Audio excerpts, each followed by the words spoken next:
Hello friends, రానున్న రోజుల్లో మనకి వినాయక చవితి అయితే రాబోతుంది కదండి. వినాయక చవితి రోజు నాడు మనం ఇలాగా మట్టి గణపతిని కానీ లేదంటే పసుపు గణపతిని కానీ పెట్టుకొని పూజ చేసుకోవాలని అంటారు. పర్యావరణ కాపాడుకోవటం కోసము ఇలాగ మనం మట్టి గణపతిని కానీ పసుపు గణపతిని కానీ పూజలో ఉపయోగిస్తే చాలా మంచిది. అయితే నేను ఇక్కడ పసుపు గణపతిని చేశానండి. ఈ పసుపు గణపతిని ఏ విధంగా చేసుకోవాలన్నది ఈ వీడియోలో అయితే మీకు షేర్ చేయబోతున్నాను. ముందుగా ఇక్కడ నేను ఒక కప్పు మైదా పిండి తీసుకున్నాను.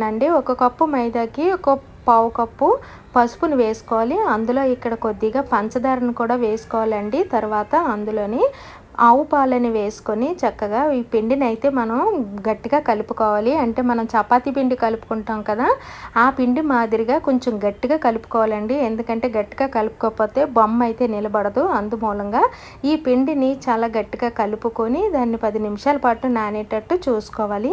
ఇలా కలిపేసుకున్న తర్వాత ఇప్పుడు నేను ముందుగా బొమ్మను చేయటం కోసం అనేసి కొద్దిగా పిండిని అయితే తీస్తానండి. ఎందుకోసమంటే బొమ్మను మొదలు పెట్టే ముందు మనం కొద్దిగా పీటను అయితే రెడీ చేసుకోవాలి. ముందుగా కొద్ది పిండిని తీసుకోండి. ఈ మాదిరిగా పీఠం రెడీ చేసుకోవాలి. పీఠం అంటే గణపతిని కూర్చోబెడతాం కదండి, ఆ పీటను రెడీ చేసుకోవాలి. ఇప్పుడు మనం గణపతిని ఎక్కడైతే పెట్టాలి అని అనుకుంటున్నామో అక్కడ కొన్ని బియ్యం వేసి ఇలాగా ఆ పీఠాన్ని పెట్టుకోవాలి. ఇలా పెట్టిన తర్వాత ముందుగా మనం కడుపు భాగాన్ని రెడీ చేసుకోవాలండి. ఈ మాత్రం కొద్ది పెద్ద సైజులో ముద్దను తీసుకొని ఇక్కడ మధ్యలో ఇలా నొక్కబెట్టి ఈ మాదిరిగా కూర్చోబెట్టినట్టు చేసి దాని వెనకాతల మనం ఇటు తిప్పి దాని బ్యాక్ సైడ్ని కొంచెం పాలుతో అతికించుకోవాలండి. ఇక్కడ నేను ఏ మాదిరిగా అతికించుకుంటున్నానో చూసారు. ఈ మాదిరిగా అతికించుకుంటే ఇది కొంచెం డ్రై అయిన తర్వాత చక్కగా ఉంటుంది. మరికొద్ది పిండి తీసుకొని 2 ఉండల కింద చేసుకొని ముందుగా కాలు భాగాన్ని తయారు చేసుకోవాలి. ఇలా కాలు భాగాన్ని తయారు చేసేటప్పుడు కొంచెం పాదం ఇలాగ వెనక్కి ఉండేటట్టు చేసుకొని దాన్ని ఇలాగ కింద భాగం దగ్గర అతికించేసుకోవాలి. అదే మాదిరిగా 2 కూడా కాళ్ళని అతికించేసుకోవాలి. ఇలా కాళ్ళని అతికించేసుకున్న తర్వాత మరికొద్దిగా పిండిని తీసుకొని మరొక 2 ఉండలు చేసుకొని ఆ ఉండలు కూడా చేతుల కింద చేసుకోవాలండి. చేతులకి ఇలాగా భుజం పైన అతికించుకోవాలి. ఇలా అతికించుకునేటప్పుడు పై భాగాన్ని మనం చేతుల్ని అభయహస్తం కింద ఇలా ఎత్తి దీన్ని చేతిని ఈ మాదిరిగా అభయహస్తాన్ని చేసుకోవాలి. మరొక చెయ్యి ఉంది కదండి, ఈ చేతులను మనం ఉండ్రం పెట్టడం కోసము ఈ మాదిరిగా పెట్టుకోవాలి. ఇప్పుడు తల భాగం కోసం పెద్ద ఉండను చుట్టుకొని ఇలాగా హెడ్ని అతకాలండి. ఈ హెడ్ని అతికేటప్పుడు బ్యాక్ పార్ట్ దగ్గర ఈ మాదిరిగా మనం ఇలాగ పాలుతోని అతికేటప్పుడు అతికించేసుకోవాలి. చక్కగా అతుక్కుంటుందండి. ఇలా అతికేసిన తర్వాత తొండం తయారు చేసుకోవాలి. కొద్దిగా ఉండను తీసుకోండి. ఈ మాదిరిగా తొండాన్ని కూడా తయారు చేసుకొని ఆ తొండానికి కూడా కొద్దిగా పాలుతో చక్కగా అతికించేసుకోవాలి. తర్వాత చెవులని చేసుకోవాలండి. వినాయక చెవులు పెద్దగా ఉంటాయి కాబట్టి కొంచెం ఉండను తీసుకొని పసుపు ముద్దని ఈ మాదిరిగా నేను వీడియోలో చూపిస్తున్నట్టుగా కొద్ది పెద్ద సైజులో చెవులను చేసుకొని ఆ చెవులను కూడా ఇలా అతికేసుకోవాలండి.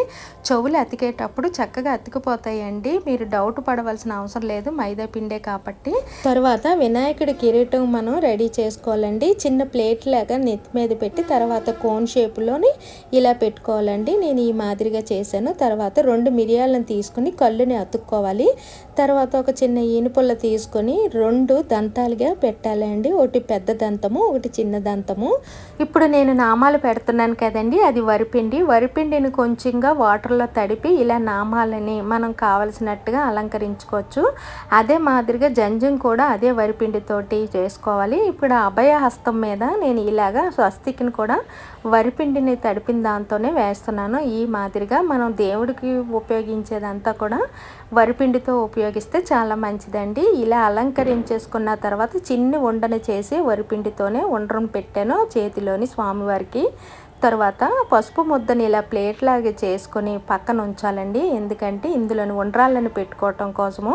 ఇప్పుడు కొద్ది పసుపు ముద్దను తీసుకొని మూషికాన్ని చేసుకోవాలి. ఈ మూషికాన్ని చేసేటప్పుడు ఈ ఎదర తల భాగం దగ్గర కొద్దిగా నొక్కి తోక భాగాన్ని ఈ మాదిరిగా చేసుకోవాలండి. ఇలా చేసుకొని వినాయకుడి దగ్గర పెట్టుకొని ఇప్పుడు కళ్ళు కోసమని మూషికానికి ఇక్కడ మిరియాలని తీసుకున్నానండి. 2 మిరియాలని ఈ మాదిరిగా కళ్ళుని పెట్టేసుకోవాలి.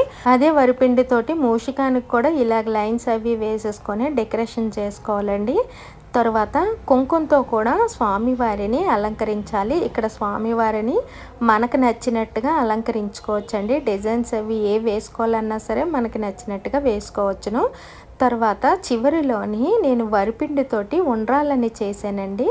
ఆ ఉండ్రాలు చిన్న చిన్న సైజులో చేసి ఇలా ప్లేట్లో అయితే పెడుతున్నాను. ఇలాగ మీరు ఒకటే ఉండ్రం పెద్దది కావాలంటే పెద్దది కూడా చేసుకుని పెట్టుకోవచ్చు. చూసారా ఎంత చక్కగా గణపతిని అయితే రెడీ చేశానో, బుజ్జి గణపతి ఎంత చక్కగా ఉన్నారో. మీరు కూడా ఇలా పసుపు గణపతిని చేసుకుని పూజలో అయితే పెట్టుకోండి. అయితే ఇదే మాదిరిగా మనం మట్టితో కూడా గణపతిని చేసుకోవచ్చండి. చక్కగా జిగురు మట్టి ఎవరికైనా దొరికినట్టయితే ఆ మట్టిని తెచ్చుకోండి. ఇలా గణపతిని అయితే చేసుకోండి ఫ్రెండ్స్. ఈ వీడియో కానీ మీకు నచ్చినట్టయితే లైక్ చేయండి ఫ్రెండ్స్.